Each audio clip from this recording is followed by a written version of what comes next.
हमारे अखिल भारतीय कांग्रेस कमेटी के महामंत्री और वरिष्ठ नेता मुकुल वासनिक जी, हमारे राजस्थान के प्रभारी महामंत्री अजय माकन साहब,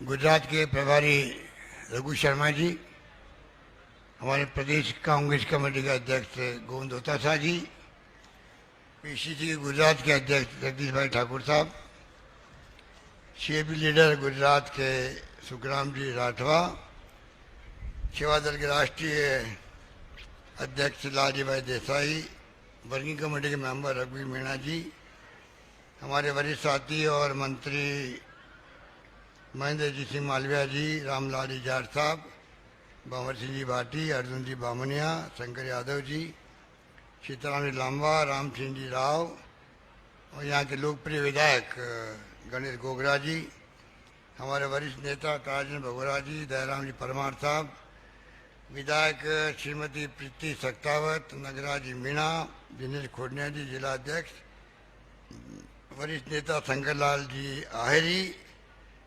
गौतम पांड्या जी और सेवा दल के राजस्थान के अध्यक्ष हेमचंद शेखावत जी और तमाम उपस्थित पदयात्रीगण, बुजुर्गों, भाइयों, बहनों, नौजवान साथियों, ये गौरव यात्रा के बारे में बहुत कुछ कहा गया। ये सोनिया गांधी जी, राहुल गांधी जी की सोच थी कि सेवा दल को एक महती जिम्मेवारी सौंपी जाए,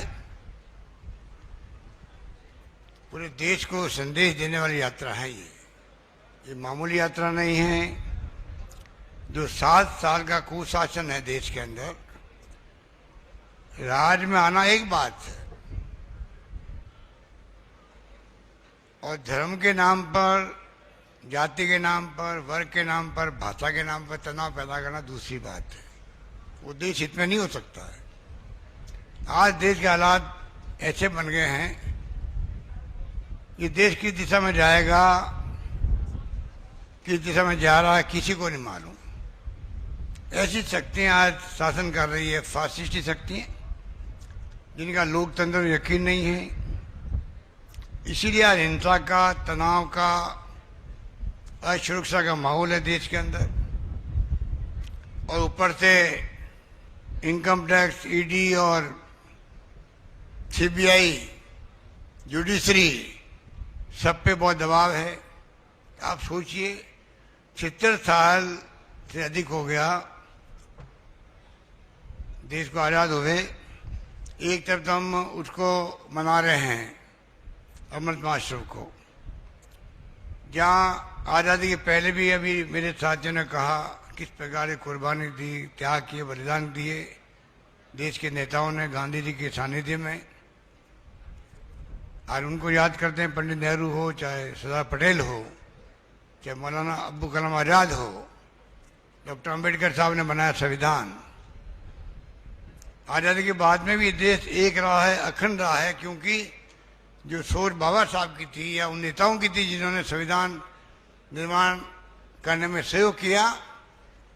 अलग अलग धर्म, अलग अलग भाषाएं, अलग अलग जातियां के लोग रहते हैं यहाँ पर, उन सबको एकजुट रखना बहुत बड़ी बात थी। तो निभाया। इंदिरा गांधी जी की जान चली गई प्रधानमंत्री पद पर रहते हुए, पर खालिस्तान नहीं बनने दी। कितने गर्व की बात है कि जान गंवा दी अपनी, और कहा एक दिन पहले ही, शहीद होने के एक दिन पहले ही कहा कि मेरी जान जा सकती है। और ये भी कहा कि जान जाएगी तो मेरे खून का एक एक कतरा देश के काम आएगा। अब आप कल्पना कीजिए, एक महिला बैठी हुई है, एक महिला होकर के उन्होंने पूरी दुनिया को बता दिया कि हिंदुस्तान में एक महिला शासन कर सकती है, राज कर सकती है। परमाणु विस्फोट कर दिया यहाँ पर पोखरण के अंदर, पाकिस्तान के 2 टुकड़े हो गए, बांग्लादेश का निर्माण कर दिया। पर कभी घमंड नहीं किया इनकी तरह। आज घमंड में सरकार चल रही है, बुलडोजर से सरकार चल रही, बुलडोजर चला रहे हैं गरीबों पर। आप बताइए, कोई अधिकार है? मुख्यमंत्री को, प्रधानमंत्री को अधिकार नहीं होता है बिना कानून के, बिना न्यायालय के आदेश से आप किसी के घर को उजाड़ दो शक के आधार पर, ये अभियुक्त हो गया है। तफ्तीश होती है, जांच होती है, चालान पेश होता है, उसके बाद फैसले होते हैं। अब देखिए क्या हो रहा है मध्य प्रदेश में, क्या हो रहा है। परसों आंखों में आंसू आ गए देख करके, महिलाएं रो रही थी। हमारा क्या कसूर है, बेटे का नाम आ गया, कहीं जा रहा था, वो निर्दोष है, हमारा घर उजाड़ दिया गया, बच्चे कहाँ रहेंगे। तो ऐसा शासन चल रहा देश में। इतने मुकुल वासनिक जी को अनुभव है, पहले जब दांडी मार्च निकला था तब ये संयोजक थे, मैं भी इनके साथ में सहयोगी था। वो आज आए यहाँ पर इसीलिए सोनिया गांधी जी ने जानबूझ के इनके अनुभवों का लाभ लेने के लिए इस यात्रा का कार्य सौंपा, जिससे कि बहुत शानदार कामयाबी के साथ में यात्रा निकल सके। और मुझे खुशी है कि जिस प्रकार से रघु शर्मा जी और ठाकुर साहब और मोडवाडा जी ये सब साथी लेके आए हैं यात्रा को। 10 दिन हो गए हैं, 23 राज्यों के लोग आए हैं इसके अंदर, अभी तक आते रहेंगे आगे। अभी तो करीब 800 किलोमीटर 37 दिन तक चलेगी राजस्थान में यात्रा। प्रदेश कांग्रेस अध्यक्ष जी ने तमाम जगह निर्देश दे रखे हैं किस प्रकार हमें इस यात्रा का मैसेज जो है हर धर्म, हर वर्ग, हर जाति के लोगों तक पहुंचाना है देश हित के अंदर। और किस प्रकार से जिन उद्देश्य के लिए यात्रा निकल रही है उस उद्देश्य को कामयाब करने के लिए कोई कमी नहीं रखेंगे। राजस्थान की चाहे सरकार हो, सरकार है हमारी पार्टी की, हमारी जिम्मेदारी है कि आपकी यात्रा का संदेश गांव-गांव, घर-घर तक पहुंचे। और हेम सिंह जी ने ठीक कहा, जो हमने बजट पेश किया है, आपको तो मालूम है कि हर बार ये आदिवासी क्षेत्र अंचल जो है इसका तो राजीव गांधी जी प्रधानमंत्री बनते ही सीधा इस क्षेत्र में आए थे। आपको याद होगा सोनिया जी साथ थी, मैं भी साथ था उनके। ये वो अंचल है आदिवासी क्षेत्रों का, प्रधानमंत्री बनते ही राजीव गांधी जी ने एक संदेश देने के लिए, चाहे उड़ीसा के आदिवासी हो, चाहे मध्य प्रदेश के हो, गुजरात के हो, महाराष्ट्र के हो या राजस्थान के हो, कोई दौरे किए थे। और मुझे कहते हुए गर्व है कि सेवा दल के साथी बैठे हुए यहाँ पर, उस वक्त भी सेवा दल को ही राजीव गांधी ने कहा था कि पीएम के फॉलोअप जो प्रोग्राम है उसकी जांच पड़ताल सेवा दल करेगा। वो सेवा दल यहाँ बैठा हुआ है। तो उस वक्त से ही मैं देखता हूँ कि सेवा दल के साथियों का जो राजस्थान में जो काम है, धाम है, मैं देखता हूँ कि जब से शेखावत आया है तो और कई गुना बढ़ गया है। लगा हुआ है रात दिन काम के अंदर, नारे लगाने बहुत ही दबंग आदमी है, सुन रहा था रास्ते के अंदर नारे। आप सब में बहुत जोश है और जो जोश आप दिखा रहे हो और जिस प्रकार से स्वागत किया है यात्रा का यहाँ पर, यहाँ क्या सेवा दल के साथियों ने, हम तो पहले आ गए थे, तो जो आप 300, 400, 500 लोग खड़े थे तो देखते ही बनता था कि राजस्थान की सेवा दल देश में मजबूत थे, सबसे ज्यादा मजबूत थे। यही मजबूती इस यात्रा को 800 किलोमीटर लेके जा रही है, जाएगी, लोग जुड़ते जाएंगे, कारोबार बनता जाएगा। हमने बजट के बारे में मैं कहना चाहूंगा, वैसे तो गोविंद गुरु की जो कर्मस्थली है छाणी मगरी, उसके विकास के लिए हमने 10 करोड़ रुपए दिए, आपको मालूम है। संत माव जी की स्थली बेनेश्वर धाम के लिए 132 करोड़ रुपए का ब्रिज बन रहा है, बहुत जल्दी काम शुरू होगा उसका। सबसे बड़े जो आस्था स्थल है गौरेश्वर महादेव के विकास ही तो 5 करोड़ रुपए दिए गए हैं। और माई और भिकाबाई नहरें हैं, 8,000 लिखो चाहे 6,000 लिखो। जब मालवीय जी खुद ही मंत्री बन गए विभाग के, ये कोई मुझे पूछेंगे क्या देते वक्त आपको? ये तो मेरा एरिया है, ये तो मेरा एरिया है, इसलिए मुझे करने दो भाई। तो जितनी नहरें बनाएंगे, सिंचाई के साधन उपलब्ध करवाएंगे, बांसवाड़ा डूंगरपुर को, आप इनके काम करने तरीके को जानते हो, पहले भी मंत्री रहे हैं, इसलिए आप समझ लो कि कोई कमी नहीं आएगी। आपके यहाँ सिंचाई की सुविधाएं बढ़ेगी पीने के पानी की योजना जल जीवन मिशन चल रहा है, आधा पैसा सरकार दे रही, राजस्थान सरकार दे रही, उसके अंदर भी घर घर जल पहुंचने का। तो केंद्र सरकार के दबाव में पूरा मीडिया भी है देश का, मजबूरी के अंदर। ये हमारे खड़े साथी हैं, बहुत मेहनत करते हैं, सुबह शाम तक खड़े रहते हैं, पर इनको कितना दिखाते हैं ये इनके ऊपर निर्भर नहीं करता, इनके मालिकों पर करता है, और मालिक दबाव में हैं। हमारे तो मिलने वाले वो लोग भले लोग हैं, दबाव में कब इनकम टैक्स आ जाए, कब ईडी आ जाए, घुस जाए घर के अंदर, कल सीबीआई के छापे पड़ जाए, पता ही नहीं पड़ता। देश भर में छापे पड़ रहे हैं, जहां चुनाव आएंगे छापे शुरू हो जाएंगे। ऐसा राज चल रहा देश के अंदर। आप समझ सकते हो क्या हो रहा देश के अंदर, मुझे कहने की आवश्यकता नहीं। एक अपील मैं करना चाहूंगा, बाकी बातें मेरे पूर्व वक्ताओं ने कह दी और इतिहास बता दिया आपको। मुकुलवास सिंह जी ने, अजय माकन जी ने किस प्रकार से देश की आज़ादी में बड़े बड़े महापुरुषों का योगदान था, कोई भूल नहीं सकता उसको। और हमें गर्व है कि हम कांग्रेस की सिपाही हैं, ये संविधान दिया देश को। संविधान हमारा लोकतंत्र, समाजवाद, धर्मनिरपेक्षता की बात करता है। ये लोग भड़का रहे हैं। गांधी जी ने कहा था कि मुझे गर्व है कि मैं हिंदू हूं। क्या आप हम सब बेटे हिंदू नहीं है क्या हम लोग? इन्होंने ठेका ले रखा हिंदू होने का। तो ऐसा बिहेव कर रहे लोग, खाली हिंदू वो ही हो क्योंकि उनको वोट लेने हैं, भड़का करके लोगों को। ये राजनीति देश हित में नहीं है। ये राजनीति, आज मोहन भागवत जी का बयान पढ़ा होगा आपने, 15 साल में अखंड भारत बन जाएगा। अभी अखंड भारत ही नहीं है क्या? उनको स्पष्ट करना चाहिए कि आपका अखंड भारत से तात्पर्य क्या है। आज मैं पढ़ रहा था समाचार पत्र में, पाकिस्तान, अफगानिस्तान, पीओके, भूटान, नेपाल,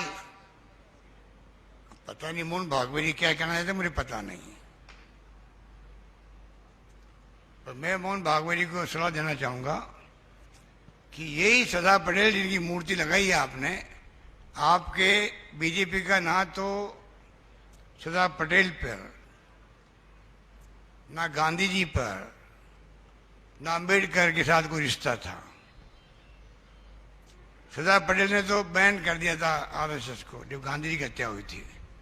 इन्होंने माफी मांगी, लिख के दिया कि हम राजनीति में कभी नहीं आएंगे, हम खाली सांस्कृतिक कार्यक्रम करते जाएंगे। और मैं पूछना चाहता हूं, ये भारतीय जनता पार्टी सत्ता में आई है, उसमें आपका कितना योगदान है या नहीं है? दो बातें हैं, या तो उनको बड़े बड़े काम, आज भी चुनौती हमारे सामने है, छुआछूत मानवता में कलंक है। आज एक मनुष्य दूसरे मनुष्य के साथ छुआछूत करे, दलित वर्ग के साथ में घोड़ी से उतार दे शादी के अंदर, इससे बड़ा क्या हो सकता है? दुर्भाग्य कि आप बताइए, मानवता में कलंक नहीं तो क्या है? इनको चाहिए सोशल वर्क करना, आपको सांस्कृतिक काम करने, तो आप छुआछूत मिटाने का काम करो, आप ऊंच नीच का भेदभाव मिटाओ, सामाजिक सुरक्षा की बात करो, सोशल सिक्योरिटी की बात क्यों नहीं करते लोग? ये काम करो, या खुल के राजनीति में आओ। आप बीजेपी को मर्ज कर दो आरएसएस के अंदर और जम के राजनीति करो हमारे साथ में। आपकी विचारधारा आपकी है, हमारी विचारधारा हमारी है, मुकाबला करो देश के अंदर। आप छुप के बाहर क्यों कर रहे हो? हम सांस्कृतिक सामाजिक कार्यकर्ता हैं और पूरी राजनीति कर रहे हो आप लोग। और मैं मोहन भागवत जी कहना चाहूंगा, अभी जो हालात बनते जा रहे हैं, सत्ता में आने के बाद में जो पहले आप चाल चरित्र चेहरे की बात करते थे, वो टाइम गया अब आपके। चाहे आरएसएस के आदमी हो, चाहे बीजेपी का आदमी हो, इस देश में सबसे ज्यादा करप्शन करने वाले कोई लोग हैं, यही लोग भरे पड़े हैं देश के अंदर। कोई सोच नहीं सकता इतना करप्शन हो रहा है। करप्शन कई गुना बढ़ गया है, लोग समझ नहीं पा रहे हैं, सब डरे हुए इनसे, पता नहीं कब हमारे घर पे किसको भेज देंगे। इनकम टैक्स वाले घुसते इनके घरों में, ईडी वाले 7 दिन तक नहीं निकलते। अरे वो घर वाला कहता भाई हुआ क्या है, हमारे कुछ मिले नहीं आपको, सब कुछ नहीं जानते, हम तो तब निकलेंगे तो ऊपर से आदेश आएगा। आप बताइए, ऊपर से आदेश का मतलब गृह मंत्रालय से आदेश आएगा। क्या हो रहा देश के अंदर आपको समझना पड़ेगा।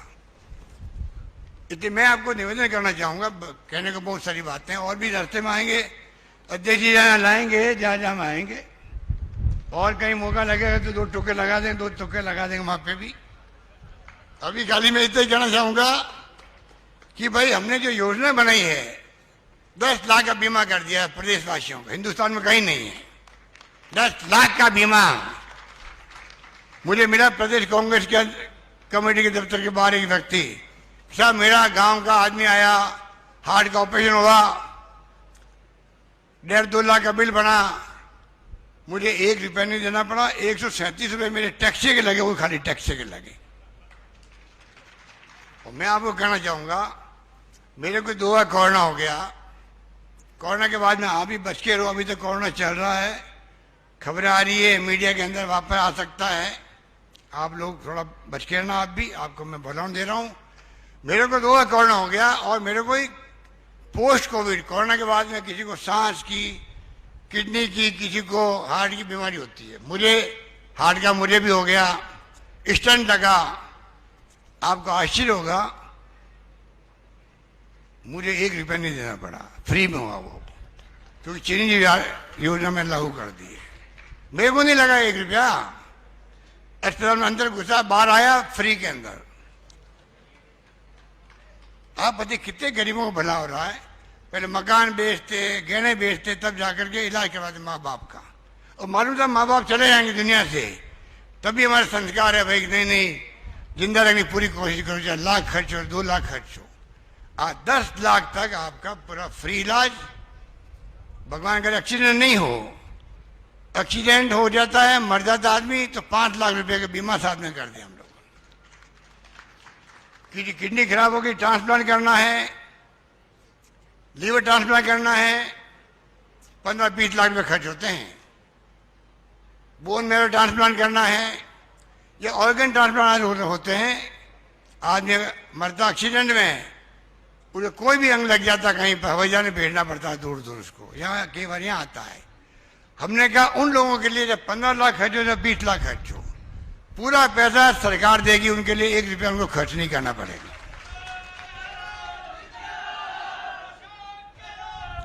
तो आप सोच सकते हो कि सरकार ने मेडिकल में दवाएं फ्री पहले करी थी, टेस्ट फ्री किए थे, अब हमने आईपीडी ओपीडी सरकारी अस्पताल के अंदर पहले दवाएं कुछ नहीं होती थी, बाहर से मंगाते थे, कम पड़ जाती थी, कम मतलब जो 900 के अलावा कोई होती थी। तो अब आपका ऑपरेशन हो चाहे बिना ऑपरेशन हो, आपका सरकारी अस्पताल 1 रुपया नहीं ले पाएगा, पूरा खर्चा वहां के डॉक्टर करेंगे, वहां के प्रबंधन करेंगे, कोई खर्चा नहीं आएगा आईपीडी ओपीडी का।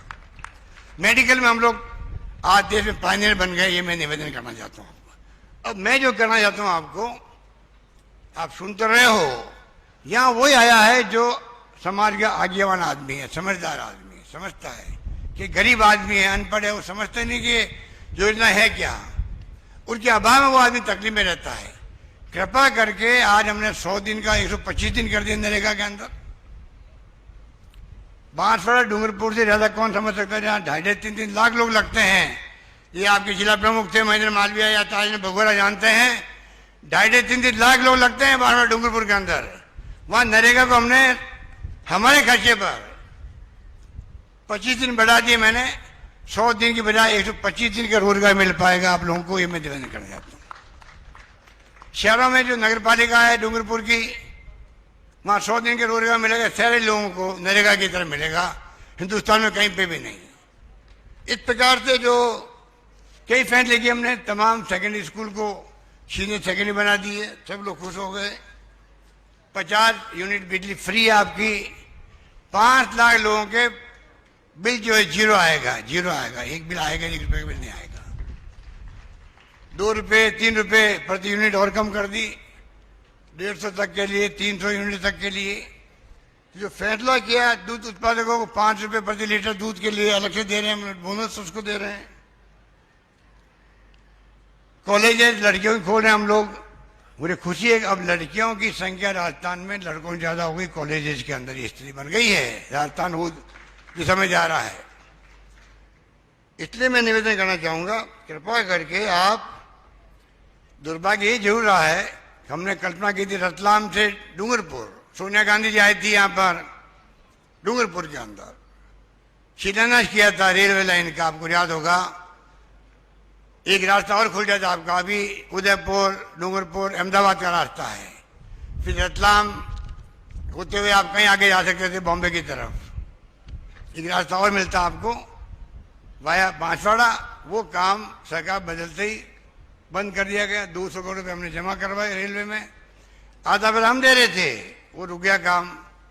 ये कुछ तकलीफ मुझे हो रही है, बिजली का लग रहा था वो बंद हो गया, वो काम आने वाले वक्त में देखेंगे क्या कर सकते हैं। मैं जो बार बार ये बातें इसलिए कह रहा हूँ आपको, कृपा करके आप लोग, क्योंकि यहाँ पे बड़े बड़े फ्रीडम फाइटर गुरुशंकर उपाध्याय, गोविंद पंड्या, बीका भाई भील, हरदीप जोशी, बड़े बड़े नेता हुए हैं इस बांगर से, काली भाई भील, जिनके नाम से हमने स्कूटी योजना शुरू कर दी पूरे प्रदेश के लिए। 20,000 स्कूटी मिल रही है राजस्थान में काली भाई भील के नाम से, तो हम लोग कोई कमी नहीं रखी है। आगे भी मैं समझता हूँ कि अभी जो गणेश गोगरा कह रहा था, ये एमएलए मांगते मांगते थक जाते हैं, और मैं इनकी मांगों को स्वीकृत करता करता नहीं थक रहा हूँ, ये मैं कह सकता हूँ आपको। इस रूप में काम हो रहा है राजस्थान में, इस रूप में काम हो रहा है। बोलने को बहुत कुछ है, पर समय बहुत कम है। मुझे खुशी है कि आप महिलाएं भी बहुत बड़ी संख्या में आप आई है। मैं महिलाओं को कहना चाहूंगा, तमाम महिलाओं को, 1,33,00,000 महिलाओं को, जो मुखिया है इस स्कीम की, चिरंजीवी योजना की मुखिया बनाई गई है महिला को, इन तमाम महिलाओं को 1,33,00,000 को, आप जानते हो राजीव गांधी का सपना था 21वीं सदी का, कंप्यूटर, इंटरनेट, मोबाइल आ गए हर हाथ के अंदर, दुनिया आपकी मुट्ठी में। जो समझते हैं उनको, मोबाइल फोन को, कोई जानकारी प्राप्त कर सकते, दुनिया ही कर सकते हैं, अपनी समस्या सरकार को लिखा सकते हैं, जुड़ सकते हैं। हमने महिलाओं के लिए 1,33,00,000 महिलाओं को हम लोग सबको स्मार्टफोन देने जा रहा हूं। मैं आप सबको महिलाओं को कहना चाहता हूं,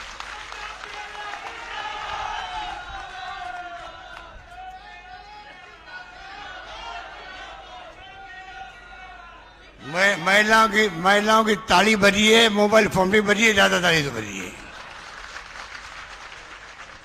सबको मिलेगा मोबाइल फोन, और 3 साल का इंटरनेट फ्री मिलेगा, ये भी मैं निवेदन करूंगा। इसलिए मैं आप बंधुओं से कहना चाहूंगा, सेवादल के साथियों से, कि आपके ऊपर बड़ी जिम्मेदारी डाली गई है।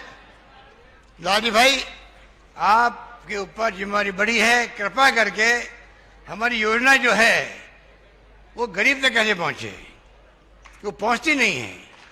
अभी हमारे अजय मागन जी कह रहे थे, आप बहुत कंजूस हो, विज्ञापन नहीं देते हो अखबारों के अंदर, क्योंकि अखबारों को विज्ञापन देने की हद होती है। भाई पैसा खर्च क्यों करे बिना मतलब। केजरीवाल ने 400 करोड़ का बजट रखा, 400 करोड़ का पिछले साल, और रिवाइज बजट पेश किया 600 करोड़ का हो गया, लगभग 600 करोड़ हो गया, 650 का हो गया। 650 करोड़ खर्च करते केजरीवाल जी। जब आप शाम को सुबह देखते हो टीवी के अंदर बार बार उनके प्रोग्राम देखते हो, आप उनके वो क्या कहना चाहते हैं। तो भाई हम नहीं चाहते बिना मतलब पैसा खर्च करें। हमारे लिए आप बैठे हो, बहुत ही हो, गांव गांव में जाओगे, रात्रि विश्राम करोगे, जैसा हमारे सेवादल अध्यक्ष ने कहा, शेखावत ने, आप सरकारी योजनाओं को गांव में ढाणी तक पहुंचाएं, कोई गरीब वंचित नहीं रहे। ये तो कुछ नहीं है। 800 योजनाएं मेरी है, 800 योजना की घोषणा की मैंने, 250 मैंने उसमें आधे जारी कर दिए हैं। विपक्ष वाले कहते हैं कि घोषणा के लागू कैसे करोगे। मेरे को गुलाब ने कटाई, वही चिंता आपको है क्या? वो चिंता मुझे होनी चाहिए, मैंने बजट पेश किया है। 250 तो मैं लागू कर दिए राजस्थान के अंदर, पूरी मॉनिटरिंग मैं खुद कर रहा हूं। करौली घटना के बाद में हमने पुलिस के तमाम एसपी से मैंने बात करी। रामनवमी में आप बताइए, सब धर्मों के लोगों ने फूल बरसाए रामनवमी के जुलूस के ऊपर, कोई घटना नहीं हुई, शांति से। और राज्यों में दंगे भड़के वहां पर। इनका काम आग लगाना का काम है, अभी का नहीं, शुरू से ही काम इनका ही है। शुरू से लोग भड़काते धर्म के नाम पर, आग लगाते हैं, और कांग्रेस के लोगों का काम हमेशा आग को बुझाने का रहा देश के अंदर। आग बुझे कैसे? जब शांति होगी, सद्भाव होगा, भाईचारा होगा, अहिंसा होगी, वहीं विकास होगा। चाहे परिवार हो, चाहे गांव हो, चाहे प्रदेश या देश हो। ये आग लगाने का काम करते हैं, पूरे मुल्क को भुगतना पड़ेगा। नई जवान पीढ़ी को मैं कहना चाहूंगा, कल आने वाला भारत आपके ऊपर निर्भर करता है।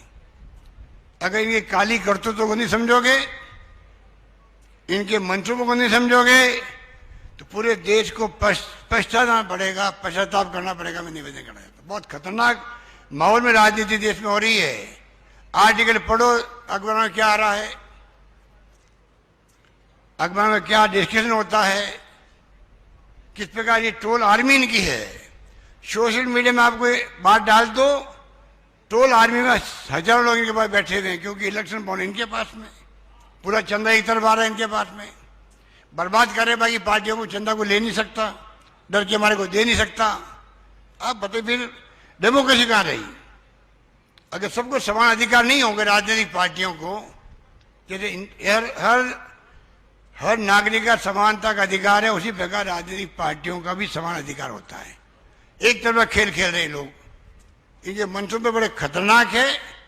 अगर हम नहीं समझे तो सबको तकलीफ होगी। मेरा निवेदन ये है, कृपा करके आप लोग जो सेवादल के साथ ही निकले हो गौरव यात्रा में, यात्रा बहुत लंबी है, जगह जगह आने का मौका मिलेगा, हम खुद आएंगे। जैसे मैंने कहा आपको, आपका हौसला अफजाई भी करेंगे, आपके अनुभव सुनेंगे, और आगे की यात्रा कैसे आप करते हो मैं समझता हूँ उसके बारे में बात भी करेंगे।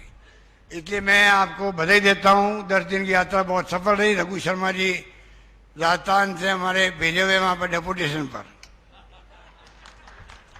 तो मंत्री पर छोड़ना पड़ा इनको, बताइए डेपुटेशन हुआ ना। इन्होंने कहा भाई मैं 2 काम नहीं कर सकता, या तो मंत्री रहूंगा या प्रभारी बनूंगा, और इन्होंने काम पसंद किया प्रभारी बनने का। कितनी बड़ी बात है।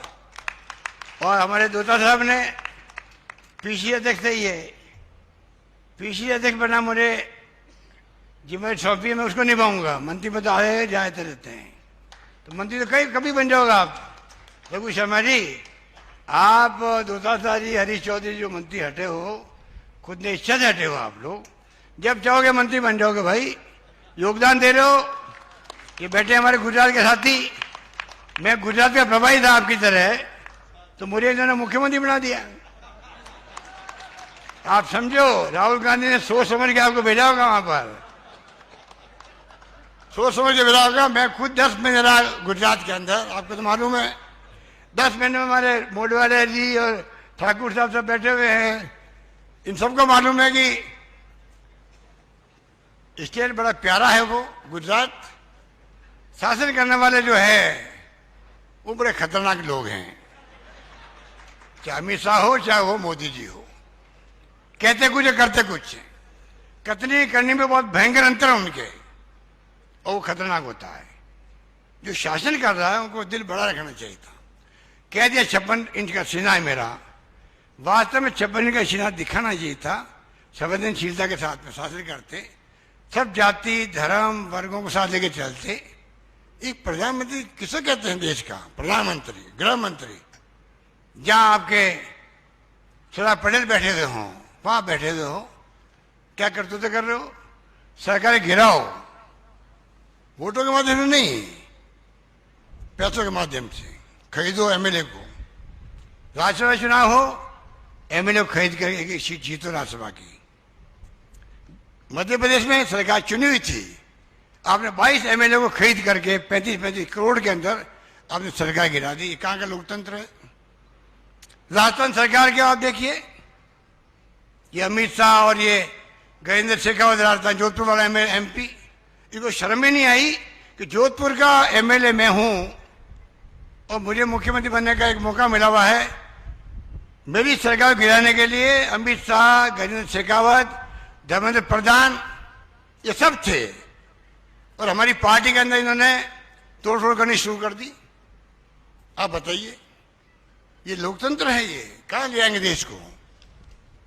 इससे अच्छा होता है कि अगर हम निकम्मे थे, काम नहीं कर रहे हैं, लॉ एंड ऑर्डर खराब हो चुका है राजस्थान के अंदर, सब कुछ ब्रेकडाउन हो गया है, आप सरकार भंग कर देते, बजाय कि आप खरीद फोड़ करके एमएलए खरीद करके आप देश को कहां ले आना चाहते हो। ये दोष जो लगा है मोदी जी पर और अमित शाह पर, ये देश के इतिहास में काले अक्षरों में लिखा जाएगा, कोई मिटा नहीं सकता इसको, ये मैं कहना चाहता हूं। इसलिए मैं आपको आह्वान करूंगा सेवादल के साथियों, कांग्रेस कोई कमजोर नहीं है, ये लोग गलत फहमी है। सोनिया गांधी के नेतृत्व में, राहुल गांधी के नेतृत्व में प्रियंका जी ने देखा, आपको चुनाव हारना अलग बात है, मैं पवा ही रहा हूं यूपी के, मुझे मालूम है क्या हालात है, कोई धर्म के नाम की बात आती है, पर उसने मेहनत करने में कमी नहीं रखी।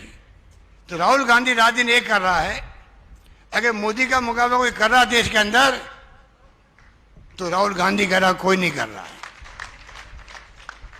उनको सोशल मीडिया में क्या क्या आपने नहीं किया, पंडित नेहरू को नहीं छोड़ा आपने। आप इतने निम्न स्तर के लोग हो, सोच आपकी, पंडित नेहरू 10 साल से जेल में बंद रहा आजादी के वक्त में, पूरा खानदान बंद रहा, इंदिरा गांधी जेल गई बचपन के अंदर, मोतीलाल नेहरू जैसा बहुत बड़ा वकील था, पूरा खानदान, इलाहाबाद का अपना हाउस दे दिया इन्होंने देश को, गांधी जी वहीं रुकते थे, उनको नहीं छोड़ा इन लोगों ने। पंडित नेहरू के बारे में क्या क्या नहीं कहा गया। ये बहुत ही ऐसे लोग हैं, इस स्तर के लोग ही हैं ये लोग। सरकार में आके घमंड नहीं करना चाहिए इनको। यूपी में चला बुलडोजर का फोटो दे दिया, चुनाव जीत गए, अब घमंड में आ गए, बुलडोजर चलाओ मध्य प्रदेश के अंदर ही गरीबों पर।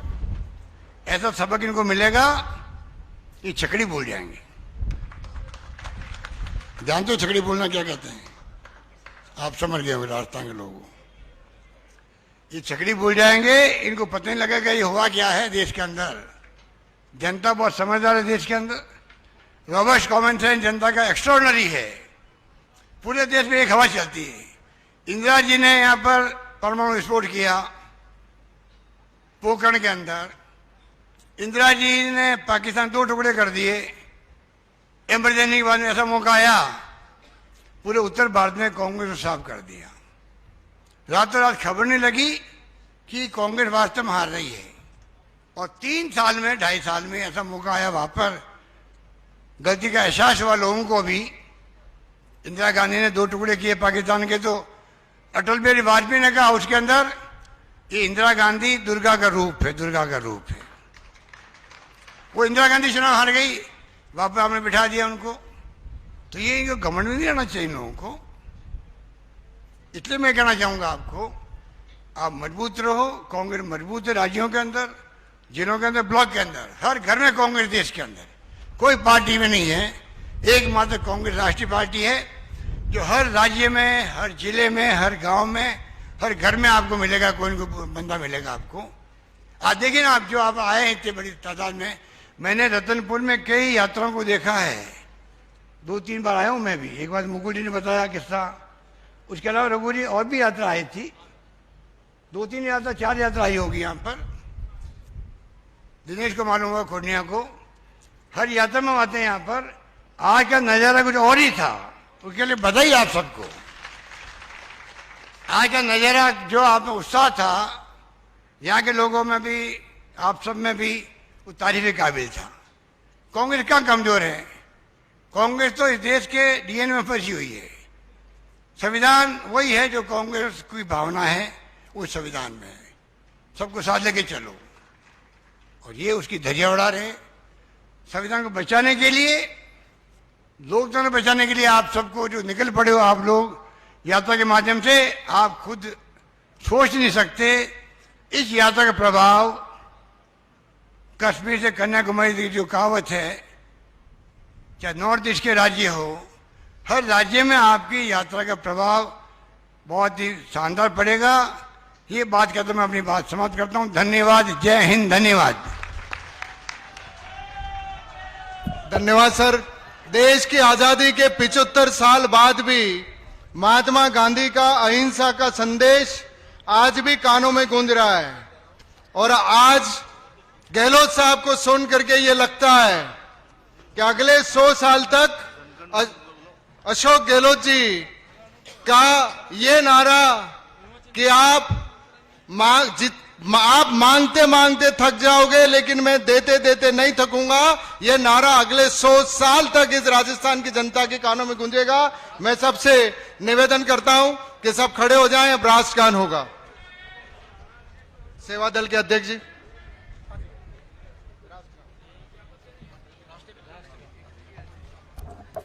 सभी साथी अपने स्थान पर खड़े हो जाएं, राष्ट्रगान करेंगे। इसके बाद ये कार्यक्रम का समापन होगा। अध्यक्ष जी आ जाएं, राजस्थान के जिला अध्यक्ष जी आ गए, हेम भाई आ जाएं। सभी साथी सावधान, राष्ट्रगान शुरू करेंगे। जन गण मन अधिनायक जय हे भारत भाग्य विधाता, पंजाब सिंध गुजरात मराठा द्राविण उत्कल बंगा, विंध्य हिमाचल यमुना